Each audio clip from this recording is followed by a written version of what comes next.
सहकारी सन्मान्य पदाधिकारी नागरिकांची नगरीमध्ये सहर्ष स्वागत। या ठिकाणी सांगली लोकसभेचे अपक्ष उमेदवार विशालदादा पाटील यांचं या ठिकाणी आगमन होत आहे। तरी सर्व कार्यकर्त्यांनी या ठिकाणी बसून घ्यायचं आहे। सांगली लोकसभेचे लोकप्रिय उमेदवार विशालदादा पाटील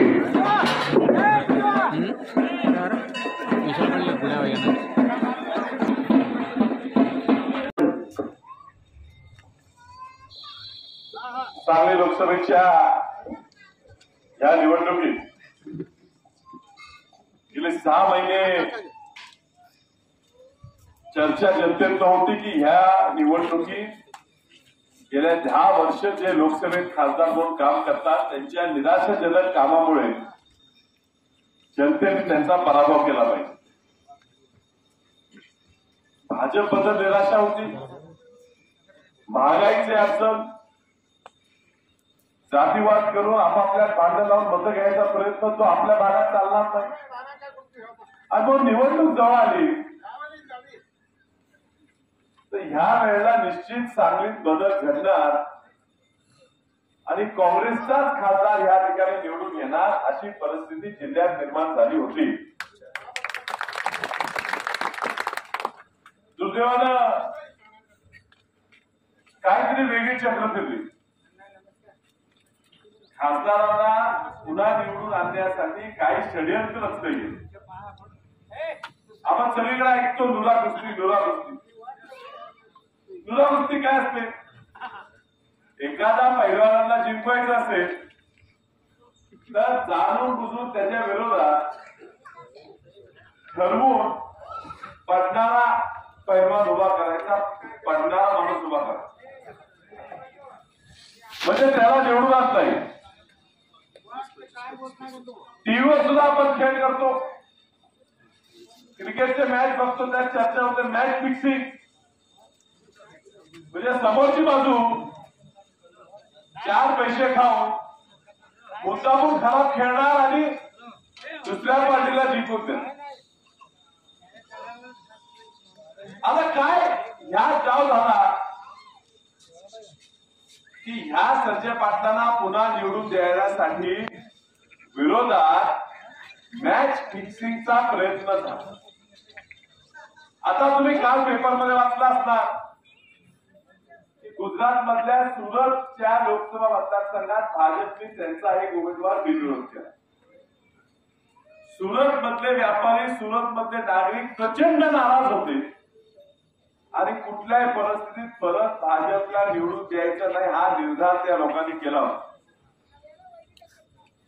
आता सुरत मध्ये खासदार पडेल ही जाणीव लक्षात आल्यावर त्यांनी पहिला काय केलं तर काँग्रेस पक्षाकडनं आणि इतर पक्षाकडनं ती जागा सोडवून घेतली। ज्याला जागा सोडवून घेतली त्या माणसाला आधीच तयार केलेलं पैसे दिले होते आणि त्याचा अर्धभाग करून सगळे उमेदवार मोकळे करून परत त्याच माणसाला निवडून दिलं ज्याचा पूर्ण मतदारसंघात विरोध। सांगलीत सुद्धा तोच डाव होता। तुम्ही सगळ्यांनी नेता धरला आणि मी उमेदवार उभे राहिलो नसतो, काल माघारी घ्यायची चूक केली असती तर सांगली लोकसभा मतदारसंघ सुद्धा भाजपने एवढा प्रचंड विरोध असताना सुद्धा बिनविरोध केली असती। ह्याचा डाव लक्षात घ्या। पुढच्या निवडणुकीत सुद्धा आता जर संजय पाटलांसारखा माणूस पुन्हा निवडून आला तर पुढच्या निवडणुकीत तो इथं निवडणूकच घेऊन येणार नाही। काम निवडून आलं 5 वर्ष काम करायचं आहे, काम चांगलं झालं नाही तर लोकांकडे पुढे जायचं आहे, लोकांना आवडलं तर लोक पाडू शकतात, हेच तर राजकारण आहे। तर मला असं वाटू लागलं की निवडणूक आल्यावर मी मॅनेजर सगळं करू शकेन, विरोधात उमेदवार माझ्या कोण उभारलं ते मीच ठरवा लागलो आणि मीच प्रत्येक वेळी निवडून यायला तर मग काम कोण करेल? आणि तीच अवस्था ह्या खासदारांनी झालेली आहे की लोकांच्या पूर्णपणे काम करायचं बंद केलेलं आहे। फक्त मॅनेजमेंट करणं, इस्टेटी घेणं, कारखाने विकत घेणं, स्वतःची इस्टेट दुपटीनं आणि चौपटीनं वाढवत असताना सामान्य जनतेचे मूलभूत प्रश्नांकडे सुद्धा या खासदारांनी दुर्लक्ष केलं. त्याची एकच पद्धत आहे, दुसऱ्यांनी केलेल्या कामावर नारळ फोडणे. मोठ्या प्रमाणात या ठिकाणी ग्रामपंचायतीच्या लोकांनी ठराव केले आणि आम्हाला कर्नाटकात जाऊ दे जर महाराष्ट्र आम्हाला पाणी देत नसेल तर. बरोबर आहे साहेब. आणि असं बोलल्यामुळे शेवटी राज्य शासनाला जाग आली. तरी विक्रम सावंत दादांना बोलून घेतलं. काय केलं पाहिजे? विक्रम दादा पोटतिरकीने म्हटले, अहो काय म्हणजे किती वर्ष आमच्या लोकांना पाण्यापासून वंचित ठेवणार, आणि म्हणून योजना मंजूर झाल्या. मात्र लगेच आयता बिळावर नागोबा आमचा खासदार आला, म्हटला मीच केलं. ही योजना प्रतीक दादा मंत्री असताना केंद्राच्या AIBP मध्ये हस्तांतरित झाली होती. म्हैसाळ प्रकल्प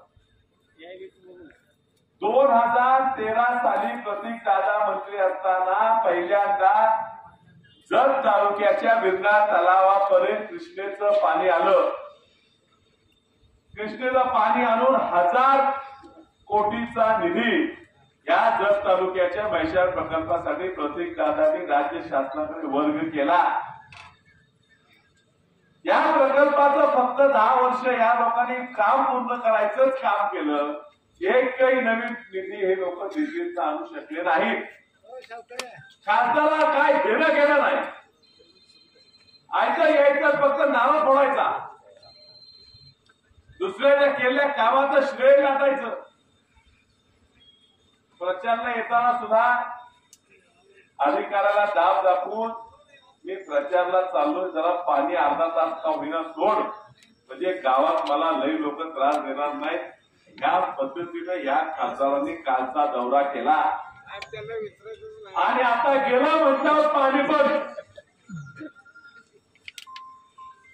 मागच्या निवडणुकीत बिरुळमध्ये पाणी दिलं, बिरुळला पाणी दिलं म्हणून हत्तीवरून सगळ्या स्वतःची मिरवणूक काढून घेतली. एवढी बारकीची पाईप टाकली, त्या पाईपाचं फेऱ्यात तो पाणी गावात आणि हत्तीवरून मिरवणूक काढून. आता सुद्धा नाते म्हणून मार्ग्याला पाणी बोगदा केला, चल मारली एवढी बारकी चल मारली, कुणाला अजून मार्ग्यात पाणी मिळालं नाही. पण नाटक करायला खूप मोठ्या प्रमाणात या खासदाराला जमते. आम्ही म्हणजे कमी पडतो, हजारो कोटीचा निधी आणला पण आम्हाला जाहिरात पाहिजे, आम्हाला जमत नाही, आमची चूक काय मान्य केली आणि म्हणून 10 वर्ष आम्ही घरी बसलो. आता वेळ आलेली आहे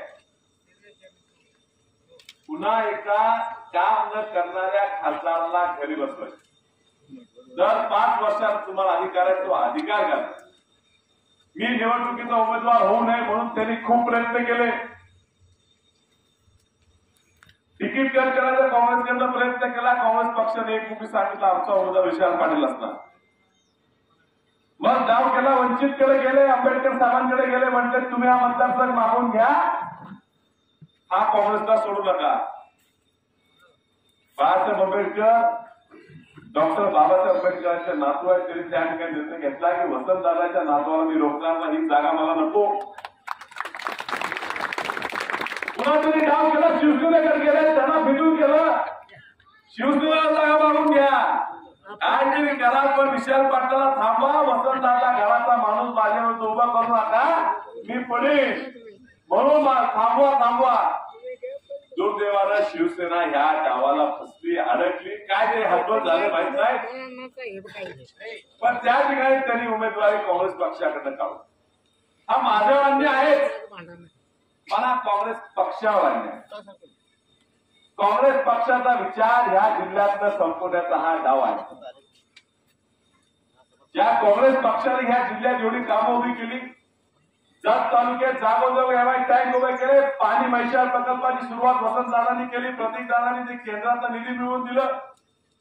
या काँग्रेस पक्षाला संपवण्याचा हा डाव उधळून लावण्यासाठी जनतेने हात दिली. विशाल पाटील तुम्ही उभारलं पाहिजे. मी आज भरला, लगेच माझ्या मागे खूप लोक लागली. काय पाहिजे ते सांगा, खासदार करतो, आमदार करतो, एमएलसी देतो, राज्यसभा देतो, मंत्री करतो, उभारू नका. म्हणून मला जनतेनं खूप हे कुठली तरी आयटी खासदार केले आमदारकी मला नको आहे. मला जनतेने निवडलेला आहे, जनतेचा उमेदवार आहे. या संजय काकाचा पराभव करण्यासाठी लोकांनी मला निवडलेला आहे आणि लोकच मला ह्या मतदारसंघाचा खासदार करतात. मला चिन्ह चांगलं मिळू नये म्हणून प्रयत्न केला. माझं नाव मतदार यादीत बोर येऊ नये, खाली राहू म्हणून प्रयत्न केला. सगळे प्रयत्न केले, पण मला विश्वास आहे की मतदान पेटीत जात असताना लोक हुडकून हुडकून लिफाफा बघतील आणि त्या लिफाफ्याच्या पुढचं बटन दाबतील. कारण ह्या लिफाफ्यात दडलंय, लिफाफा जे उघडाल या लिफाफ्यात दडलाय आपला काँग्रेसचा हात आणि हा काँग्रेसचा हात या ठिकाणी आम्हाला वाढवायचा. आज भाजप सुद्धा ह्या तालुक्याचा मला पाठिंबा भाजपचे भरपूर कार्यकर्ते देतात. कारण ही मूळ काँग्रेसची लोक आहे, काँग्रेसच्या विचारसरणीची लोक आहे. जगताप साहेब सुद्धा काँग्रेसच्या विचारसरणीत वर आलेले आहेत आणि म्हणून त्यांना हे बघतानाच वाईट वाटू लागलं की दिल्लीत पासून जर सांगलीचा खासदार ठरत असेल, मुंबईत पासून सांगलीचा खासदार ठरत असेल, तर हे सांगलीचा स्वाभिमान जागा करण्याची वेळ आली. आणि मग काँग्रेस पक्षाच्या अस्तित्वासाठी, सांगलीच्या अस्मितेसाठी, सांगलीच्या लोकांचा स्वाभिमान जागा ठेवण्यासाठी मी ह्या निवडणुकीत तुमचा प्रतिनिधी म्हणून, तुमचा चेहरा म्हणून प्रत्येकाने हेच समजावं की ह्या विशाल पाटील आहे, मी आहे, तुम्ही काय या ही निवडणूक तुम्ही सगळ्यांनी मला बोलली आहे. आणि ज्या वसंतदारांचा वाद सांगतो, ज्या वसंतदारांनी ह्या तालुक्यात मोठ्या प्रमाणात एमआय टँकची बांधणी केली, एमआय टँक पाणी तुम्ही उद्योग समजू. जर वसंतचा 1989 साली झालं तर कदाचित 30 वर्षापूर्वी आपल्या नेतृत्वाचं वसंत गेले आपला आधारला नवीन तयार व्हायला आपल्याला 3 दशक लागली. आमदार मंत्री झाले, नेतृत्व राज्यात तयार लगेच हा कोटीचा केंद्रात आणला स्कीम पुढे आली, तोपर्यंत देवानं आपण त्यांना पाडलं.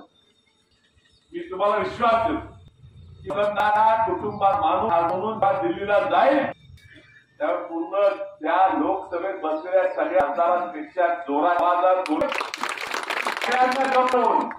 5,000 कोटीचा या मैशाळ प्रकल्पासाठी आणून या गावातल्या प्रत्येक आणि द्यायचं विशाल पाटील आणि तिला डॉक्टर विक्रम असतील, आमदार विक्रम असतील काम. कदाचित तुम्हाला आज दुसऱ्याच्या मनावर काय आपल्या काँग्रेसचे नेते दिसतील, मनात मी त्या नाही, आज दबाव आली. सगळी लोक लोक आली ते प्रेमाने आहेत. आनंदराव पाटलांनी लावल्या की आमचे जुने बंधू आता का ते भाजपमध्ये गेले, ते जगताप समाजाच्या प्रेमासाठी गेले, पण आमच्या बरोबर काय राहिलेले एक निवडणुकीचा वगळा प्रत्येक वेळी ही सगळं आमच्या बरोबर राहिले. मी सांगतो आणि म्हणून येणाऱ्या काळात आपण नाही ते आणि म्हणून येणाऱ्या काळात ताकदीनं आपण या ठिकाणी काँग्रेसच्या उभा विचाराचे उमेदवार आहोत.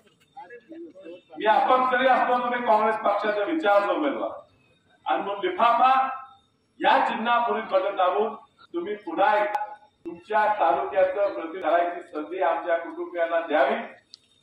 किती लोक जरी आपल्या विरोधात आले तरी तुम्ही माझ्या सोबत या ठिकाणी सर्वांची करतो थांबतो.